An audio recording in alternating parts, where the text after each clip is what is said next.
नमस्कार दोस्तों, गुजरात का एक टाउन का हालत देखकर कोई ये नहीं कह सकता है कि किसी जमाना में ये एक ट्रेड सेंटर था। समझ लो इंडिया का दुबई एक कॉस्मोपॉलिटन सिटी या कह सकते हैं एक इम्पोर्टेंट ट्रेडिंग हब। कहते हैं 18वीं सेंचुरी में इस जगह पर एक दिन की इनकम करोड़ों में हुआ करता था।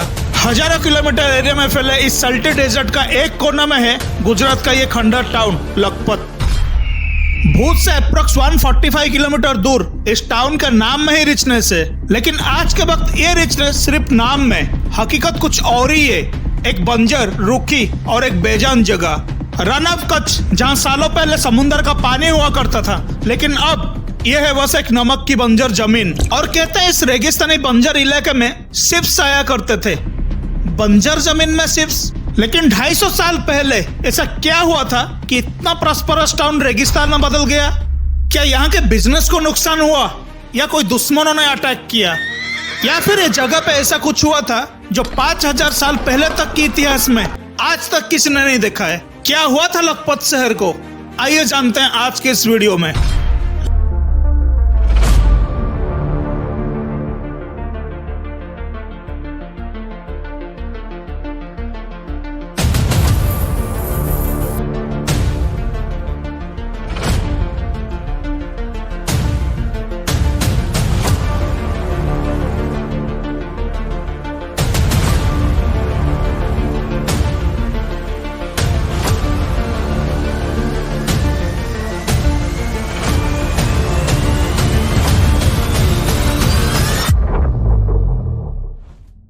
लखपत भारत के गुजरात के कच्छ जिले की एक टाउन है जो कोरी क्रीक के मुहाने पर मौजूद है। ये टाउन 18वीं सेंचुरी में बनी 7 किलोमीटर लंबी दीवारों से घिरा हुआ है। ये शहर का नाम यहाँ के राजा राव लखा के नाम पर रखा गया था, जिन्होंने मिडिल ऑफ 13वीं सेंचुरी में सिंध में शासन किया था। लखपत उन दिनों काफी डेवलप्ड सिटी हुआ करता था। इसका मेन रीजन ये था कि इसका स्ट्रैटेजिक और जियोग्राफिक लोकेशन।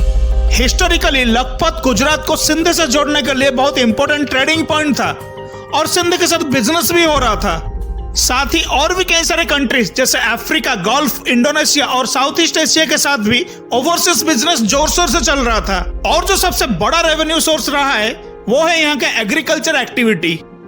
अगर हम कच्छ और सिंध के एरिया को देखें तो यहाँ कॉटन और राइस सबसे ज्यादा फार्मिंग होती थी।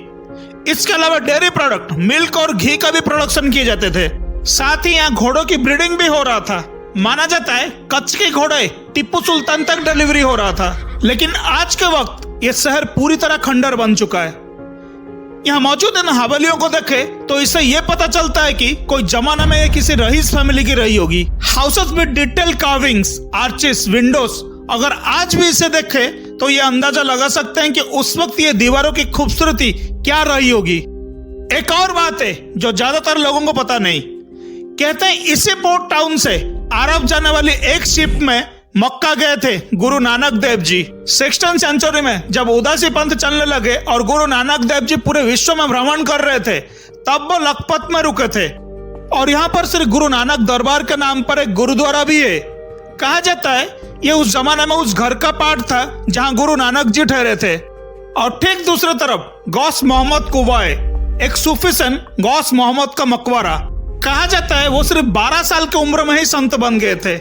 इस प्रॉस्परस टाउन के हिंदू और मुस्लिम दोनों कम्युनिटीज गौस मोहम्मद को बहुत मानते थे, लेकिन वो शुरुआती 19वीं सेंचुरी तक ही लखपत में रहे थे। गौस मोहम्मद के जाने के बाद कहीं कुछ ऐसा तो नहीं हुआ जिसके वजह से लखपत पूरी तरह उजड़ गया, लेकिन रिपोर्ट के हिसाब से माना जाता है गौस मोहम्मद साल 1840 में लखपत आए थे और उनके आने से करीब 20 साल पहले ही लखपत पूरी तरह से तबाह हो चुका था। पर कैसे, आइए जानते हैं। कहते हैं लखपत रीजन की प्रॉस्पेरिटी के पीछे वहां का राइस प्रोडक्शन था और राइस का डिमांड इतना ज्यादा था कि यहां से राइस एक्सपोर्ट भी होता था। और साथ ही टिम्बर और फैब्रिक का ट्रेड होता था और ट्रेडर से टोल टैक्स भी यहाँ कलेक्ट किया जाता था। कहा जाता है लखपत में 1500 स्क्वायर किलोमीटर के एरिया में चावल की खेती की जाती थी। ये एरिया इतना बड़ा था कि जिसमें 2 सिंगापुर समा जाए। लेकिन ये कैसे पॉसिबल हो सकता है? लखपत जो समुद्र के पास था वहां पर राइस की फार्मिंग कैसे हो सकती है? जैसे हम सब जानते हैं राइस कल्टीवेशन के लिए मीठा पानी की जरूरत पड़ती है, तो क्या इसका मतलब इस इलाके में पहले मीठा पानी था? एक्सपर्ट्स और जियोलॉजिस्ट के हिसाब से सिंध नदी का मीठा पानी थ्रू नारा चैनल लखपत में आती थी और चावल की इतनी खेती होती थी कि सालाना 8 लाख कोरी जितना इनकम उस जमाने में ये करती थी। आज के जमाने में 1 लाख कोरी की कीमत करीबन 5 करोड़ रुपए। इस हिसाब से 8 लाख कोरी की कीमत अप्रॉक्स 40 करोड़ रुपए। और यहाँ 2 तरीके से बिजनेस होता था, पहला कौड़ी के माध्यम से और दूसरा तरीका बहुत ही इंटरेस्टिंग है। आज हमारे पास क्रेडिट कार्ड से होता है जिसे हम प्लास्टिक मनी कहते हैं। 16th सेंचुरी में लोग क्रेडिट कार्ड की जगह पेपर का इस्तेमाल करते थे और वो पेपर में जितने का कमोडिटीज चाहिए वो उतनी ही अकाउंट का कमोडिटी लिख के देते थे और ये सब इंश्योर्ड रहती थी। अगर रास्ते पे कोई लूटपाट होता है तो कमोडिटीज की परचेस अमाउंट क्लेम के तौर पर ट्रेडर्स को मिल जाता था और उसी प्रिंसिपल के ऊपर आज के जनरल इंश्योरेंस और अदर इंश्योरेंस पॉलिसीज बनी है। माना जाता है लखपत उस जमाने की one of the most advance trade city थी। यहाँ क्रेडिट कार्ड्स और इंश्योरेंस का कॉन्सेप्ट भी चल रहा था। लखपत में ट्रेड जोर शोर से हो रही थी, राइस प्रोडक्शन भी बढ़िया चल रहा था, साथ ही शिप्स के जरिए एक्सपोर्ट अच्छी खासी चल रही थी, जिससे लखपत में रहने वाले जनता और वहां के रूलर सब खुशहाल थे। लेकिन यह खुशी पास के एक रूलर को बहुत तकलीफ दे रहा था। कुछ रिपोर्ट के मुताबिक लखपत से करीब 50 किलोमीटर दूर सिंध बॉर्डर शुरू होता है जो आज के वक्त पाकिस्तान है। वहां का एक शासक था गुलाम शाह। उसका नजर हमेशा लखपत में हो रहे ट्रेड्स पर थी, उसे यहाँ का प्रॉस्पेरिटी पाना था। लेकिन एक दूसरी बात भी थी, यहाँ की राजकुमारी बहुत खूबसूरत थी। गुलाम शाह इस राजकुमारी से शादी करना चाहता था। राजकुमारी और कच्छ को जीतने की चाहत में गुलाम शाह लखपत से 40 किलोमीटर दूर झारा नाम की पहाड़ में आ पहुंचा और युद्ध के लिए अपनी सेना को तैनात कर दिया। उस दौरान कच्छ का राजा गौरजीराव ने भी अपने हजारों की सेना लेकर झारा में पहुंच गए और साल 1763 में हुई इस युद्ध में दोनों पक्ष के हजारों सैनिक अपने जान गंवाए थे।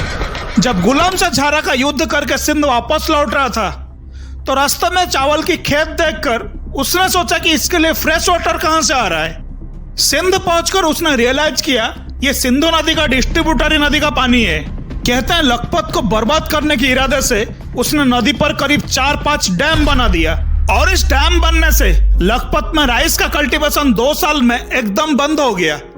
इससे जो पूरे साल में 8 लाख कोरी का रेवेन्यू होता था वो भी बंद हो गया और लखपत में रहने वाले करीब 8 से 10 हजार लोगों को इकोनॉमिकली एक बहुत बड़ा झटका लगा।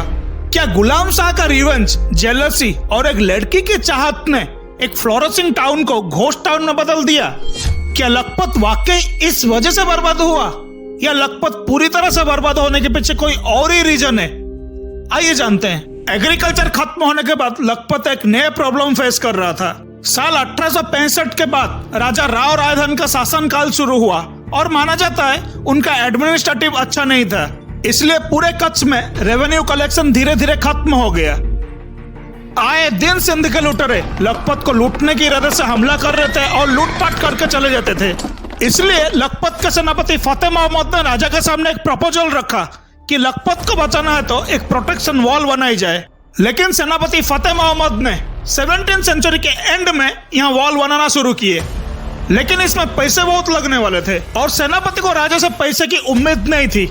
इसलिए डिसीजन लिया गया कि आसपास के रजवाड़ों को लूटा जाए और वॉल बनाने के लिए फंड्स का अरेंजमेंट किया जाए। फाइनली लूट से जो फंड जमा हुआ उस पैसे से साल 1801 में ये वॉल बनकर तैयार हुई। 7 किलोमीटर की लंबाई में बनी इस वॉल ने सिंध के लुटेरों को लखपत से दूर रखा और लखपत में फिर से ट्रेडिंग जोर शोर से शुरू हो गया और लोगों की इकोनॉमिक कंडीशंस फिर से बेटर हो गया। गुलाम शाह की लड़की की चाहत, लुटेरों का हमला और सिंधु नदी में बने डैम से राइस कल्टीवेशन खत्म होना, ये सारे चीजों से लखपत बाहर निकल गया था। फिर क्या था लखपत के डिजास्टर का असली वजह? क्या लखपत को कोई और भयानक खतरे का सामना करना था? जियोलॉजिस्ट के हिसाब से 16 जून 1819 के शाम को लखपत में एक बहुत बड़ा अर्थक्वेक आया था, जिस वजह से ये पूरा रीजन के जियोग्राफी पूरी तरह से चेंज हो गया। यह एक ऐसी घटना थी कि पूरे भारत में पिछले 5000 साल के इतिहास में इतना बड़ा तबाही कभी किसी ने नहीं देखा था। इस अर्थक्वेक की वजह से सिंध रीजन में 90 किलोमीटर लंबाई और 16 किलोमीटर चौड़ाई का एक बहुत बड़ा ट्रैक जमीन से ऊपर उठ गया और लखपत रीजन के ज्यादातर हिस्से जमीन के अंदर धंस गए। सिंध रीजन में ज्यादातर मुस्लिम्स रहते थे। सुबह होने पर लोगों ने देखा कि नदी का फ्लो बंद हो चुका है क्यों हो गया, किसने ये बंद बनाया? जब लोगों ने पूछा तब किसी ने बोला कि ये अल्लाह ने बनाया है, और तब से लोग इसे अल्लाह बंद के नाम से जानते हैं। 1819 के इस मैसिव अर्थक्वेक ने सिंध नदी का रुख बदल दिया और इस एरिया को वाटर सप्लाई कंप्लीटली बंद कर दिया। इस खतरनाक अर्थक्वेक ने एक ही झटके में सब कुछ तहस नहस कर दिया। यहाँ के जियोग्राफिकल कंडीशन के साथ साथ लखपत का फ्यूचर को भी बदल दिया, जिससे वो कभी उभर ही नहीं पाया। दोस्तों, ये थी लखपत की बर्बादी की पूरी कहानी, जिसकी वजह से ये प्रॉस्परस टाउन घोस्ट टाउन में बदल गया। अगर वीडियो पसंद आया तो लाइक, कमेंट और सब्सक्राइब करना मत भूलना। नेक्स्ट वीक फिर आएंगे कुछ नए जानकारी के साथ। अपना ख्याल रखिए, स्वस्थ रहिए। नमस्कार।